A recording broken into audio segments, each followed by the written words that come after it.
Hello friends, welcome back to your channel accounts Guru. Class 12 के बच्चे, क्या आप जानते हैं कि CUCT के बाद जैसा भी आपकी स्ट्रीम है उसके अलग अलग फेमस कॉलेजेस आपका वेट कर रहे हैं।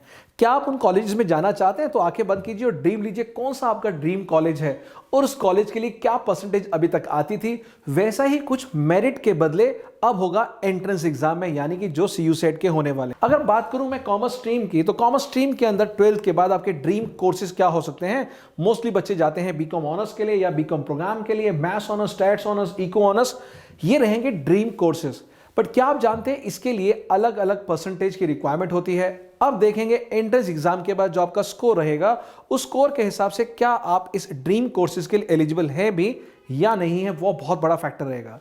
Same with the science stream की बात करें, आप मेडिसिन में, आप फार्मा में, आर्किटेक्चर, BSc कोई भी कोर्स में जाना चाहते हैं, किसी भी लाइन में जाना चाहते हैं, उसके लिए भी अलग अलग एंट्रेंस के अंदर रैंकिंग सिस्टम होगा और उस रैंक, उस परसेंटाइल के हिसाब से देखा जाएगा कि क्या आप एलिजिबल हैं इस पर्टिकुलर कोर्स के लिए। And same with the humanities like pol science, BA honours, history honours, geography या लैंग्वेज, कोई भी कोर्स होगा। मेरा कहने का मतलब ये है, अब आपको ये देखना है, पहले अपना ड्रीम कोर्स सिलेक्ट करना है किसमें आपको जाना है। अगर ये यूनिवर्सिटीज में नहीं जाना और आपको जाना है किसी प्रोफेशनल एग्जाम के अंदर, CA CS के अंदर, अलग बात है। अगर आपको जाना है IIMs के लिए, वो अलग बात है। बट अगर ये सेंट्रल यूनिवर्सिटी की जितनी 54 यूनिवर्सिटीज है उसके थ्रू अगर आपको एडमिशन लेना है तो करना पड़ेगा CUSET। इसके बाद आपको पता होना चाहिए कौन से ऐसे कॉलेजेस हैं जो आपके ये रिस्पेक्टिव कोर्सेज करवा रहे हैं। फॉर एग्जाम्पल अगर मैं बात करूं DU की, और वो भी बीकॉम ऑनर्स के लिए, सो जो टॉप 8 कॉलेजेस मेरे जहन में आते हैं, माइंड में आते हैं, वो है Shriram college, Hindu, Hansraj, KMC, Khalsa, Ramjas, Venky and Jesus and Mary. यानी ये मिक्स है, नॉर्थ कैंपस रामजस तक और साउथ कैंपस में वेंकी एंड जीसस मैरी। ये बहुत अच्छे कॉलेज हैं, लेकिन परसेंटेज जो अभी तक मांगते थे वो मांगते थे हम 99 point something for these 6 colleges, यानी 99% आने के बाद ही आप ये कॉलेज में एडमिशन ले सकते थे। और बात करें यहाँ पर वेंकी, जीसस मैरी या फिर रामजस, वहाँ 98 पॉइंट समथिंग में हो जाता था। इसके बाद की अगर मैं कॉलेज की बात करूं, CVS, इसके बाद रामलाल आनंद, आर्यभट्ट करूं, शिवाजी, राजधानी, वो सब कॉलेज हैं जो 90 और 95% के अंदर आपको एडमिशन देते हैं। सो मेन मकसद क्या है, सबसे पहले आप ये देखिए कि इन कॉलेजेस की पहले से ही हाई डिमांड होती थी। अब ऐसा नहीं है कि एंट्रेंस होने के बाद हर बच्चे को लग रहा है कि मैं तो अब श्रीराम में पहुंच जाऊंगा, मैं हिंदू हंसराज में पहुंच जाऊंगा, क्योंकि परसेंटेज की फाइट नहीं है। नहीं, अब फाइट है दूसरी तरह की, और वो फाइट है आपकी CUSET में क्या परसेंटाइल, क्या रैंकिंग आती है, वहां डिसाइड करेगा आपका एडमिशन होगा या नहीं होगा। तो उसके लिए करना क्या है, अभी से आपको इन सब्जेक्ट्स में ये भी जो भी टॉपिक्स होते हैं, इन कोर्सेज के लिए जो एंट्रेंस एग्जाम के टॉपिक्स है, अभी से पढ़ना शुरू कर दीजिए। और मैं बार बार कहता हूं, 2 चीजें हमेशा परेशान करती है, पहला आपका वर्बल एबिलिटी यानी इंग्लिश, और दूसरा आपका क्या, जनरल नॉलेज। ये 2 चीजें हैं, आपको बहुत टाइम लगता है, बिकॉज ये कोई बाय बर्थ नहीं लेके आता, इसका एक एप्टीट्यूड होता है जो आपको सीखना पड़ता है, स्किल। तो वो स्किल अगर 12th के बाद करते हैं तो बहुत रहेगा मुश्किल। और क्वांटिटेटिव एप्टीट्यूड, जिसको हम मैथ्स बोलते हैं, लॉजिकल रीजनिंग, यानी आपकी सोचने की क्षमता कैसी है, क्या आप नई सिचुएशन के अंदर डिकोड कर पाते हैं उस प्रॉब्लम को, सिचुएशन को, वो देखने वाली है जो आपने एंट्रेंस बाकी एग्जामिनेशन में देखी होगी।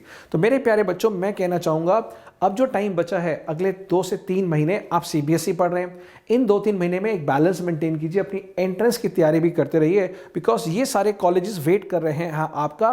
बट सिर्फ और सिर्फ 12th की परसेंटेज के बेस पे नहीं, साथ में आपको करना पड़ेगा एंट्रेंस, और उस एंट्रेंस में हो सकता है हम 11th की नॉलेज आपसे पूछ लें, बेसिक्स, चाहे वो अकाउंट्स हो, इकोनॉमिक्स हो, मैथ्स हो, कुछ भी हो, मेन कोर सब्जेक्ट का कॉन्सेप्ट पूछ सकते हैं। तो ये जैसे ही एक मॉक पेपर, जैसे ही इसका सिलेबस, जैसे इसका ब्लूप्रिंट आएगा, आप तैयारी शुरू कर देना। तब तक जो प्रेजेंट 12th में बच्चे हैं या 11th में हैं, अपनी CBSE की नॉलेज को बहुत अच्छे से गेन कर लीजिए, अच्छे से पढ़िए ध्यान लगा के, और नेक्स्ट 50 डेज में आप सिलेबस खत्म कर लीजिए। मैं दोबारा बोलना चाहूँगा, एक राइट प्लानिंग के साथ, बिकॉज जो बच्चे अभी तक कहीं एंट्रेंस की तैयारी नहीं कर रहे, उनकी फाइट उन बच्चों के साथ होने वाली है जो या तो 6 महीने पहले 12th की स्टार्टिंग से पढ़ रहे हैं एंट्रेंस, या फिर वो बच्चे जो 11th में थे तब से उन्होंने पढ़ना स्टार्ट कर दिया। बिकॉज साइंस के स्टूडेंट्स बहुत इंटेलिजेंट होते हैं, वो स्टार्टिंग से ही एंट्रेंस की तैयारी कर देते हैं, बट कॉमर्स वाले बहुत मस्त होते हैं। ह्यूमैनिटीज़ वालों को तो चिंता ही नहीं होती, देखा जाएगा जो मिल जाएगा, वो गलत बात है। ऑन द सीरियस नोट, सभी बच्चों को किसी भी स्ट्रीम को 12th क्लास को अभी से लग जाना चाहिए, एक बैलेंस मेंटेन करना चाहिए। बच्चे मुझसे पूछ रहे हैं हम कैसे बैलेंस मेंटेन करें।